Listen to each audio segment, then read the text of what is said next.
Hello, and for those of you who I haven't had the chance to work with yet, my name is Megan Clemenson, and I am the Instructional Technologist here at Greenwood Elementary School. Today I'm going to be doing a presentation for you on understanding our school AUP. Some of you might be wondering what an AUP is. AUP stands for Acceptable Use Policy.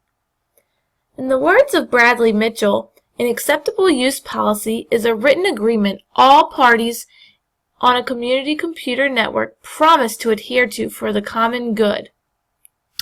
An AUP defines the intended uses and the consequences for non-compliance. Mitchell says the best AUPs incorporate what-if scenarios that illustrate the usefulness of the policy in real-world terms. Before I can help you better understand our own school's AUP, I realized when I was talking with a lot of the teachers here at Greenwood that most teachers don't even know where to find our county AUP. Montgomery County Public Schools actually created our AUP, and in order to locate it, you need to go to the Montgomery County Public Schools website. I'm going to go ahead and show you how to do this. Once you're on the website, the fastest way to find the AUP is by typing computer regulations into the search bar. The very first link that comes up under the search results.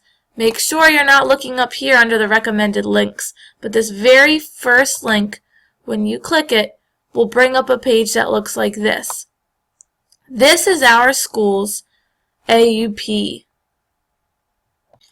Our school's AUP begins with the purpose. Now, because the purpose gives the reason for the entire document, I actually included our school's AUP right here for you to look at.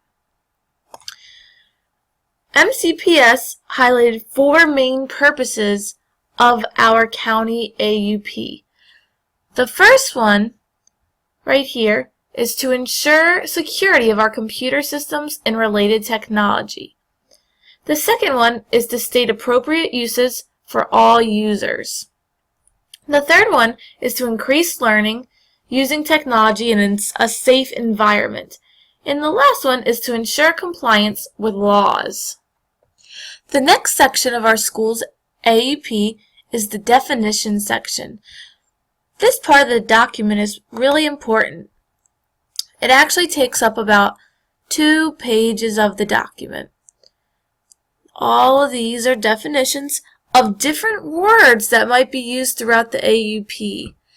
These definitions help spell out for the reader what each term means.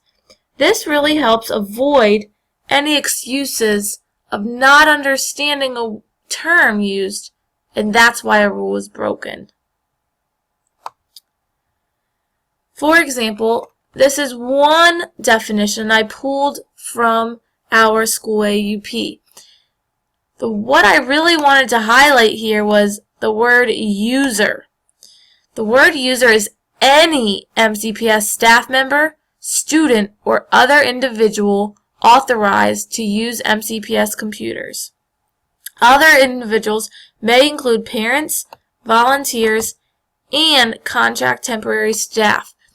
This is really interesting to me because it made me realize that these AUPs apply to more than just our staff and students. That's anybody coming into our building using our technology.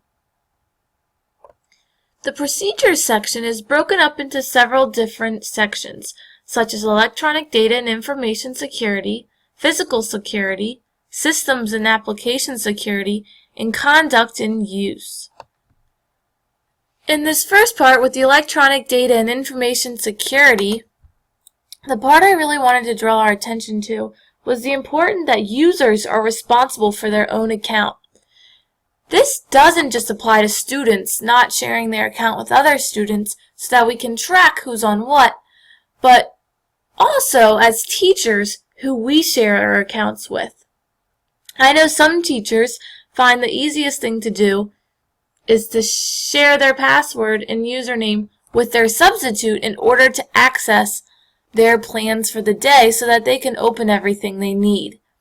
This would actually be against this AUP because it says users are expressly prohibited from sharing accounts and passwords. This is something, if you didn't see this AUP, you might have been doing accidentally. I believe that the physical security of the AUP really lies in the hands of the teachers. It also does apply to students, but a lot of this part of the AUP applies to how technology must be secured when the teacher is not present. This means that it's your responsibility when you're leaving the room to make sure that any technology is locked up so that it's out of the hands from people that may be willing to walk away with it. Also, the important part of the System and Application Security section is that we may not install any kind of hardware or software. This applies to both students and teachers. Even if there is some kind of application that you think would be useful for your students, you must get permission first. This helps protect our computers from getting any type of virus or unwanted items taking up storage on our computers. The Conduct and Use section of our AUP really focuses on making sure we're using our technology for educational purposes.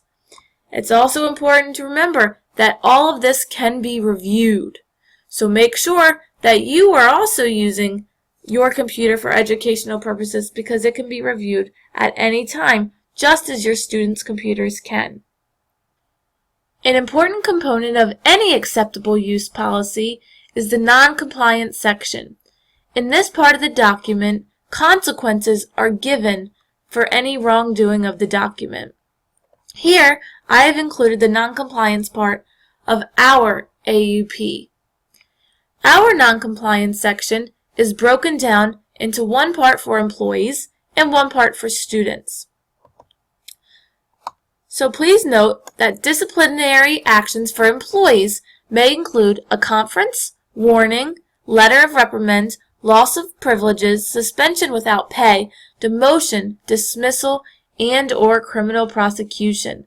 So it is really serious if you don't take our AUP seriously.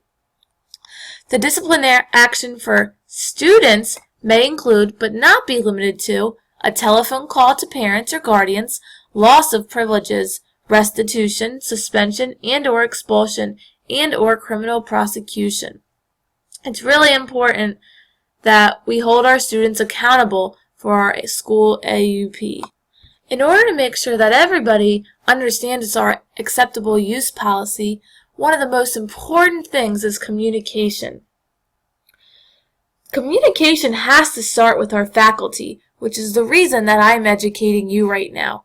By communicating with you, I can provide you with the language you need in order to effectively communicate with your parents and students. I've provided you with some helpful resources right here on the ISTE Standard 5.2, and you can also refer to this website to have some more helpful tips on how to communicate with parents and teachers on our AUP. A lot of people end up sending home an acceptable use policy in paper format and having parents sign off on it and send it back in. This is probably not the most effective way if you really want your parents to understand our school AUP. With a lot of papers going home, sometimes this document is often skimmed over and avoided and not really read in detail. The best way to communicate an AUP is trying to set up time to actually meet with the parents and students, maybe at open house or a back to school night where you're going to be meeting with them anyway. At this time, you can actually set up a situation where students and parents can see technology in action. This will give you a chance to demonstrate proper use and illustrate different violations so that you can be sure that they understand what the proper way to use technology is. When teaching your students about our acceptable use policy, You want to remind them that the purpose of the document is to protect them from doing harm or from being harmed. They can best learn it when you give them examples and actual hands-on experience rather than just asking them to read the document. Don't keep security a secret from them. If you actually show them how you are able to access and see what they're doing on their computer or their piece of technology, they'll be less likely to be in non-compliance with the AUP because they're going to understand that you can actually see what they're doing. One other thing to remember is to give students helpful advice on communicating to adults if someone else is violating technology. Other students are going to be a huge help to you to know when a student is not accessing something they are supposed to. Remember, this is important to keep their friends safe. If you think you need more help on how to communicate to parents, students, or other staff members on our school acceptable use policy, remember to access these two documents. An important part of the ISTE standard is model, model, model. Remember, modeling is what's going to help students and parents better understand. Show them different situations where these things can come up. It will always be more helpful than reading a document. Here are some of the sources that came in handy when I was trying to create this presentation for you. If you would like more information on acceptable use policies, these documents may help you also have a better understanding. Thank you for listening to me explain to you about our acceptable use policy.